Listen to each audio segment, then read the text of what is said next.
Olá, pessoas. Estamos novamente com vocês para conversarmos sobre africanidades conectadas. Nós já dissemos que o objetivo principal desse canal é socializar os conhecimentos que nós adquirimos ao longo dos 39 anos de sala de aula, de pesquisa, sobre a população negra no Brasil, nas Américas e em África. Eu sou professor de História da África e de Cultura Africana e Afro-Brasileira. Então, durante muito tempo, eu ministrei esses conhecimentos no ensino médio, no ensino superior, dei inúmeras palestras, escrevi artigos, tenho alguns livros publicados, mas agora, com o advento das novas tecnologias, nós nos modernizamos, vamos dizer assim, e vamos divulgar esse conhecimento de uma maneira mais ampla, através desse canal do YouTube, que nós denominamos Africanidades Conectadas. Quero já, de antemão, agradecer as pessoas que estão curtindo o nosso canal, que estão sugerindo, né, temas. Por exemplo, agora recentemente recebemos a sugestão de conversarmos sobre quilombos em África, nas Américas, no Brasil, em Santa Catarina.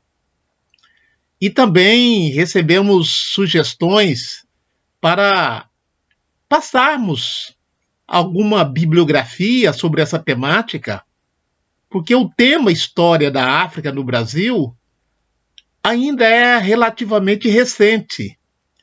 Só a Lei 10.639 de 2003 é que tornou obrigatório o ensino da história e cultura africana e afro-brasileira. Então veja que o Brasil é um dos países que tem o maior contingente de população que se autodeclara descendentes de africanos. No entanto, nós pouco conhecemos sobre o continente africano. Eu já disse em outro momento, repetindo Alberto da Costa e Silva, que o Brasil foi civilizado pela África, no sentido que recebemos muitas contribuições da cultura africana, dos conhecimentos africanos. Só para vocês terem uma ideia, para as Américas foram trazidos aproximadamente 12 milhões de africanos escravizados. E quase a metade desse número, entre 5 e 6 milhões, foram trazidos para o Brasil. E, no entanto, nós pouco sabemos das nossas origens. Pois bem, nas postagens anteriores, nós falamos sobre uma região da cidade de Jaraguá do Sul, que ficou popularmente conhecido como Morro da África. O nome original era Morro da Boa Vista. Eu fiquei sabendo depois da postagem, algumas pessoas entraram em contato comigo e falaram: Bento, agora nem é mais Morro da Boa Vista, agora é conhecido como Morro da Antena, e é um lugar de turismo. Aí eu fiquei me perguntando onde estariam os fundadores do Morro da África, os afrodescendentes, como nós já dissemos aqui anteriormente, um pouco da história deles. Então, na sequência, nós vamos falar de outros territórios negros existentes no Brasil, em Santa Catarina, alguns deles dos quais nós pesquisamos, que nós podemos considerar territórios negros, né, espalhados no meio rural e no meio urbano.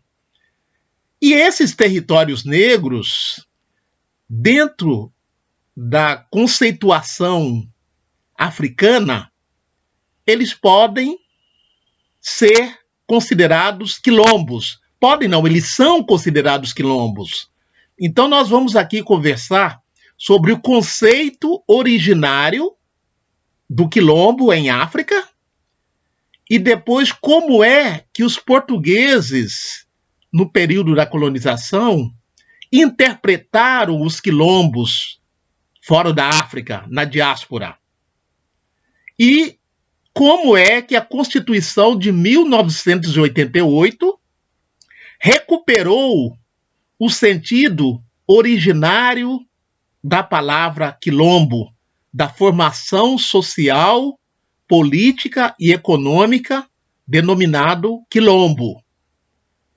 Para a coroa portuguesa, quilombo era o lugar de habitação de negros fugidos, que se passassem de 5, era considerado quilombo.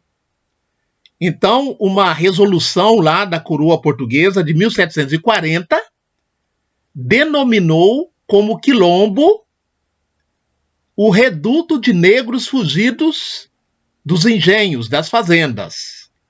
Essa é a conceituação da coroa portuguesa. Mas o verdadeiro sentido, o verdadeiro significado da palavra quilombo não é esta. A pesquisadora falecida abruptamente, precocemente, Beatriz Nascimento, recuperou ou buscou o verdadeiro sentido da palavra quilombo. Ela diz o seguinte, abre aspas, dos conflitos existentes nas sociedades bantus da África Centro-Ocidental, no momento da penetração portuguesa, diversas etnias se entrechocam, se sucedem no mesmo espaço, seja adquirindo ao novo momento, seja resistindo a essa penetração. Dentre esses, vamos encontrar os imbangalas, também conhecidos como jagas, caçadores vindo do leste, que por volta de 1560 começam a invadir o Reino do Congo, que por volta de 1569 tinham conseguido expulsar os reis e os portugueses da capital, obrigando-os a exilar-se numa ilha no Rio. Entre 1571 e 1574, os europeus, usando armas de fogo, fazem recuar esse combativo povo. Então, veja, é nesse movimento de migração, né, de fuga dos portugueses, que várias etnias construíram uma outra formação social, uma formação social interétnica. Diversos grupos formaram uma nova comunidade. Então, quilombo, no seu sentido originário, ele data do século XVI. Antes do século XVI, não havia quilombo em África. Então, o quilombo em África está relacionado com as migrações internas e migrações aceleradas, sobretudo, com a chegada dos colonizadores.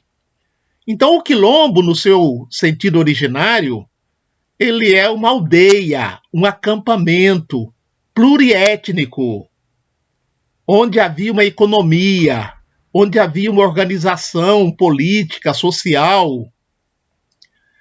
Quem também nos fala do quilombo no seu primeiro momento foi o pesquisador Kabengele Munanga.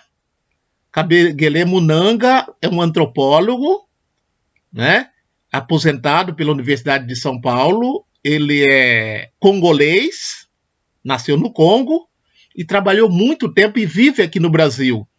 Então, nesse livro organizado por Clóvis Moura, né, Os Quilombos na Dinâmica Social do Brasil, o Kabengele Munanga tem um artigo que fala da origem do quilombo em África. O título do artigo é Origem e História do Quilombo em África. Ele mostra que os primeiros quilombos surgiram na África Centro-Ocidental, na região do Congo, na região de Angola. Então nós vamos conversar um pouco aqui sobre esse quilombo, né, em África e os quilombos na diáspora. O quilombo nas regiões onde existiram africanos escravizados. Então, como diz também o Clóvis Moura, o quilombo teve uma dinâmica atlântica. Encontramos quilombos na América do Norte, no Suriname, na América Central, na América do Sul, na Colômbia, no Peru, no Equador, alguns deles conhecidos como palenque, como marrons, marronagem, e no Brasil conhecido como quilombo. Não é? Então, nós vamos trazer para vocês aqui um pouco da história dos quilombos em África, nas Américas e no Brasil, e também o conceito de quilombo a partir da Constituição de 1988, quando a Constituição Cidadã, como dizia Ulisses Guimarães, recuperou o sentido originário do conceito quilombo. Conceito originário esse que eu acabei de mostrar a vocês, surgido na África.